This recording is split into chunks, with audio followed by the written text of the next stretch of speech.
ಹೋಗಬೇಕಿದ್ದ CM Siddaramaiah Mandya ಪ್ರವಾಸ ಕೊನೆ ಕ್ಷಣದಲ್ಲಿ ರದ್ದಾಗಿದೆ. ಅನಿವಾರ್ಯ ಕಾರಣಗಳಿಂದ ನಾಳಿನ ಸಿಎಂ ಮಂಡ್ಯ ಪ್ರವಾಸ ರದ್ದುಗೊಳಿಸಿದ್ದು, ಸಿಎಂ ವಿಶೇಷ ಕರ್ತವ್ಯಾಧಿಕಾರಿ ಈ ಬಗ್ಗೆ ಅಧಿಕೃತ ಮಾಹಿತಿ ನೀಡಿದ್ದಾರೆ.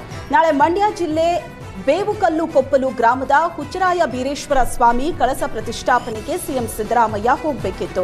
ಆದರೆ ಇಲಾಖಾ ಅಧಿಕಾರಿಗಳ ಜೊತೆ ಬಜೆಟ್ ಪೂರ್ವಭಾವಿ ಸಭೆ ನಡೀತಾ ಇರೋ ಹಿನ್ನೆಲೆ ಸಿಎಂ ಸ್ವತಃ ಬಜೆಟ್ ಅಂಶಗಳನ್ನು ಕೂಲಂಕುಷವಾಗಿ ಪರಿಶೀಲಿಸೋ ಹಿನ್ನೆಲೆ ನಾಳಿನ ಸಿಎಂ ಸಿದ್ದರಾಮಯ್ಯ ಮಂಡ್ಯ ಪ್ರವಾಸವನ್ನ ರದ್ದುಗೊಳಿಸಲಾಗಿದೆ.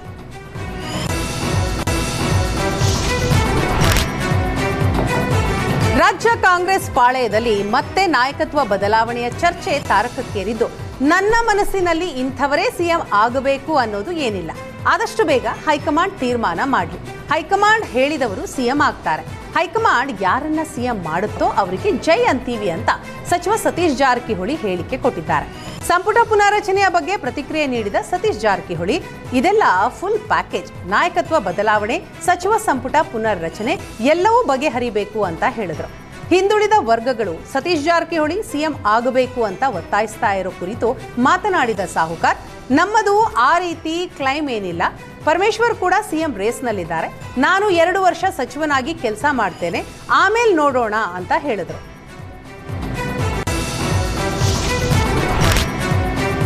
ಅಕ್ರಮ ಅದಿರು ಅಕ್ರಮ ಹಣ ಕೇಸ್ನಲ್ಲಿ ಬಂಧನಕ್ಕೆ ಒಳಗಾಗಿದ್ದ ಸತೀಶ್ ಸೈಲ್ಗೆ ವೈದ್ಯಕೀಯ ಜಾಮೀನು ಮಂಜೂರಾಗಿದೆ.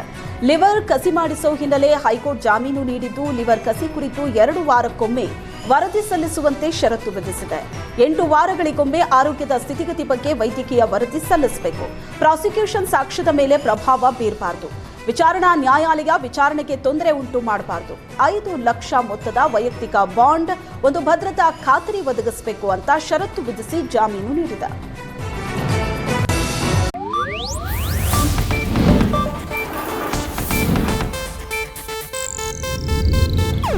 ಇದು ಏಷ್ಯಾನೆಟ್ ನ್ಯೂಸ್ ನೆಟ್ವರ್ಕ್ ಪ್ರಸ್ತುತಿ.